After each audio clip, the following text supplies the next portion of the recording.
আসসালামু আলাইকুম সম্মানিত দর্শক, সকলে কেমন আছেন? আলহামদুলিল্লাহ, আশা করি সকলে ভালো আছেন। আমিও ভালো আছি। আমার জন্য সকলে দোয়া করবেন।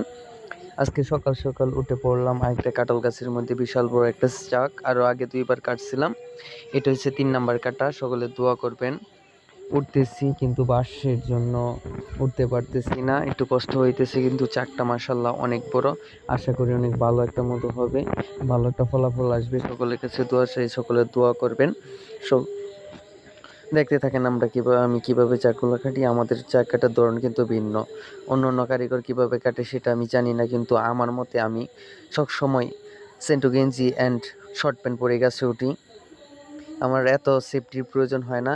আমি খোলামেলাভাবেই পছন্দ করি। আমার সহজ যেভাবে হয় সেভাবে আমি পছন্দ করি। অনেক কারিগরে বলে তারা জ্যাকেট পরে গাছে ওঠে, রেইনকোট পরে গাছে ওঠে, সেটা আমার পছন্দজনক না।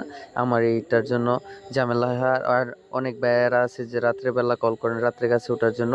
ভাই সরি ভাই, আমি রাত্রে কিন্তু কোনো গাছে উঠি না। রাত্রে আমার গাছে উঠলে সমস্যা হয়। আমার আলহামদুলিল্লাহ অবশেষে কিন্তু আমি এই চাকটা ওলায় ফেললাম।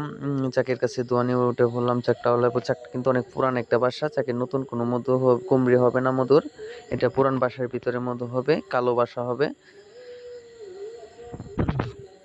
সকলে দোয়া করবেন আর দেখতে থাকেন কেমন চাকটা থেকে কতটুক মধু আসে। চাকটা কিন্তু বাজারে চিপার দেখে ক্যামেরাম্যান কিন্তু ভিডিওটা ভালো করে করতে পারতেছে না। আর গাছের নিচে যাওয়া করতে পারে না, যেহেতু দিনের বেলা পোকের একটা আক্রমণ আছে। সেই ডরে কিন্তু কেউ কাছে যাইতে চায় না, দূর থেকেই করছে। কিন্তু গাছপালার জন্য চাকের যেই দৃশ্যটা স্পষ্ট আসে নাই, তবু যতটুকু আসছে সকলে এটা থেকে দেখতে থাকেন। আর যারা আমার পেজটাকে ফলো করেন নাই ভাইয়া, আমার কিন্তু ফলোয়ার্স খুব কম। আমি কিন্তু এই যে অনলাইন জগতে শুধু এই মৌমাছি নিয়ে আর হইছে ফিশিং মাছের ভিডিও, যে আমি একজন বড়শি শিকারী, আমার কিন্তু মাছ ধরতে ভালো লাগে। আর এই দুইটা ভিডিওই মাঝে মধ্যে ফিশিং ভিডিও, আর সবসময় কিন্তু এই মৌমাছির যে ভিডিওগুলো এগুলো দিয়ে থাকি। সকলে যদি একটু সাপোর্ট করতেন ভাইয়া, তাহলে আমার পেজটা কিন্তু উঠে যেত। আমার মাত্র 5K ফলোয়ার। সকলের কাছে দোয়া চাই। ভিউ কিন্তু কমে যাইতেছে দিন দিন। আমি জানি না কিসের জন্য আমার ভাইয়ারা আমার ভিডিও দেখা বন্ধ করে দিতেছে, কি সমস্যা আমি জানি না। সকলে আমার ভিডিওটা দেখবেন। আশা করি সকলে আমার পাশে থাকবেন।